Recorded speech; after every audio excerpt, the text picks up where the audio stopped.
So now let's share a little. They have page numbers written on them, and I will show you guys what they look like. No! Trying to train myself not to say guys in general form anymore. It's hard. I have trimmers right now, so we'll see. Let me see if I can show you. So see how well this whole thing turns out. Hi everybody. So a couple of months ago I had decided to join Once Upon a Book Club. It is a subscription box that you get in the mail every month with a new book, and they have curated gifts that you open on a certain page number that correlate with what's going on in the book.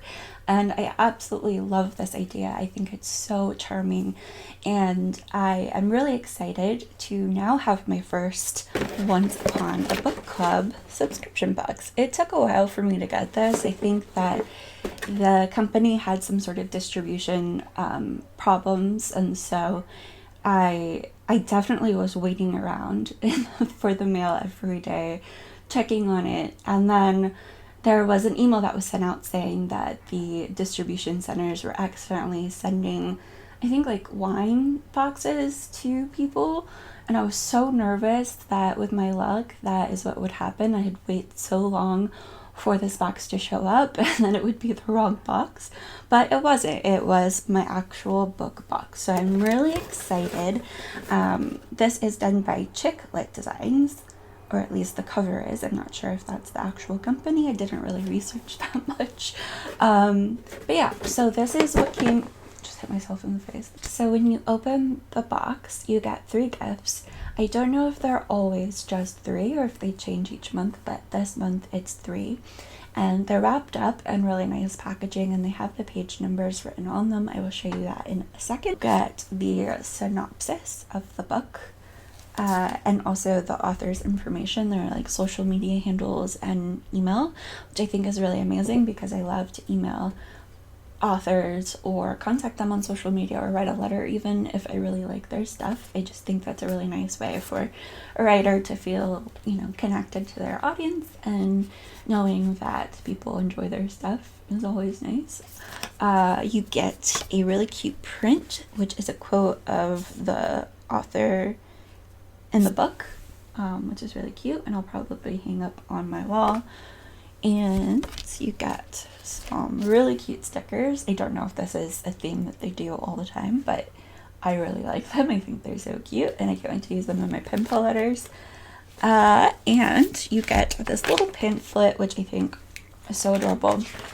You get a Q&A with the author, you get discussion questions for book clubs or read-alongs, and then there are actually read-along dates down here where you can join on Instagram and Facebook Live, and they'll do, the gift opening, which is really cool. And on the back is a really cute illustration, like a map illustration of where the book takes place, which is really cute. So those are all sort of like the random things that come in the box. And now I will, of course, talk about the book a little bit. The book is The Daughters of Foxcote Manor by Eve Chase. I have not heard of this author before. This is the first time I'll be reading one of her books, and I'm really excited about it. It sounds very intriguing. It takes place in 2 different timelines. One is in the 70s and revolves around a nanny, Rita, who was hired to take care of these 2 children in London. She's a live-in nanny, and the house actually gets set on fire, and so the husband sends Rita, the 2 kids, and his wife out to this manor in the forest, and he requires the nanny to sort of watch everything that the mother, the wife, Janine, I think her name is, watch her and what she does, and sort of relay everything back to him. And this doesn't really seem like it's out of love and care, more, I want to keep track of what she's doing at all times. And Rita is sort of handling, being in the forest, which she doesn't want to be. She wanted to still be in London, because she kind of grew up in a small town and finally made it to the city and was just really excited to be there. And now she's in this mansion out in the middle of the woods where creepy things are probably going to happen, and she is required, as much to her dismay as is, to, spy on the mom. And I think a body, no, not a body, a baby is found at the manor out in the forest and sort of changes everyone's lives. And I'm not sure how yet, but it's supposed to be sort of a mixture of family drama and like eeriness and creepiness. So I'm really excited about that. The second timeline is about this woman named Sylvie, whose mother or grandmother, I believe, is sick in the hospital. She's just separated from her husband and is also taking care of her teenage daughter that is acting up. And she finds out that a lot of her family history is unknown. There are pieces that are missing and sort of secrets that she's trying to get out of her mother to put everything together. And then at some point, these two stories will link. Not sure how, not sure when, but I'm really excited about it. I really love reading books that take place in like these manors in England out in the middle of the forest. So I'm really excited to read this, and I'm really excited to open the gifts with them. I think that's going to be so much fun. I'll see how much they actually correlate with the book. I'm not sure how specific it gets, but I am really excited to get to reading.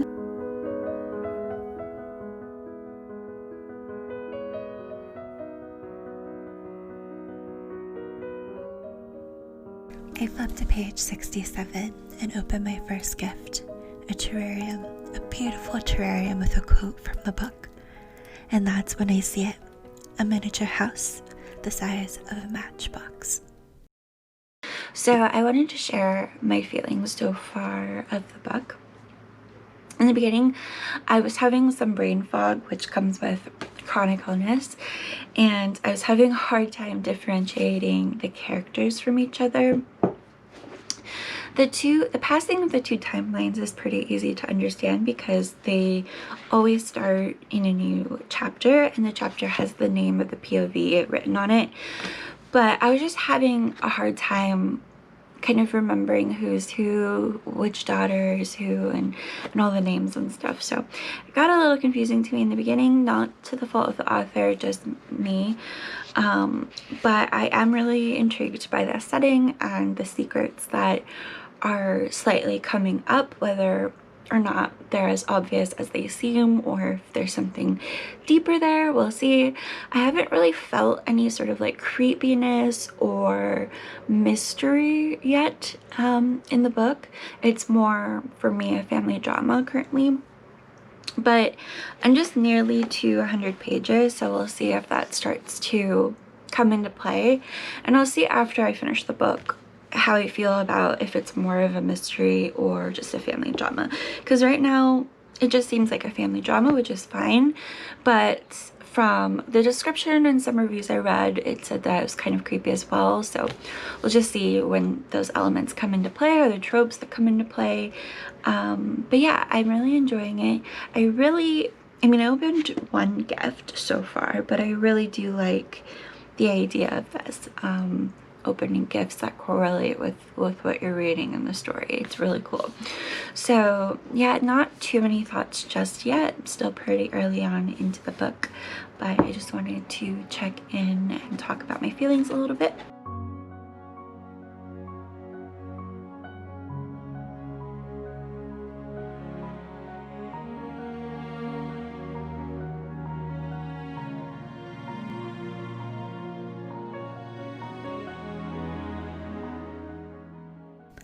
On page 182, I can finally open my second gift. Inside is this beautiful, durable picnic blanket that folds up into a little square, velcros together, and it even has a little handle. This is so perfect because I love picnics, but I also do not like carrying heavy things around. So I'm so pleased with this gift. And the quote, "Then I realize she's on the other side of the blanket." Overall, I thoroughly enjoyed this book. I thought the characters and the relationships with each other and how it all connected in two different timelines was intriguing, and I had a lot of fun with the atmospheric element of the manor that they lived in. And when I got to the last page, I was then able to open our last gift on page 352, which ended up being this very beautiful keychain with stones of a tree and the quote, "She starts the engine and the car bucks. Then it starts to grow." Okay, so that is that. I have finished the book. I have opened all of my gifts, and I am really pleased with the box itself. I think all of the gifts were of really great quality. I really enjoyed them. I enjoyed reading this book and opening the gifts along with them. I also really enjoyed the book. It isn't too memorable for me, and I'll probably not read it again, but I did enjoy reading, and yeah, it was a lot of fun. So I am going to continue my subscription for another month. I'm going to see how I enjoy it next time, and then I'll decide if I want to continue the subscription or not. But yeah, I know they have a YA box too, which might be fun, but I just wanted something that I knew the gifts might be something a little bit more for me. There's not a lot for me to do with like YA posters or stuff like that. So yeah, we'll see how it goes. But I had a lot of fun, and it was great to see what this subscription box was really about, because I've been kind of intrigued by it for some time, and yeah, I finally did it. So that's that. If you would please subscribe, that would be wonderful. I would really appreciate it. And yeah, I'll see you next time.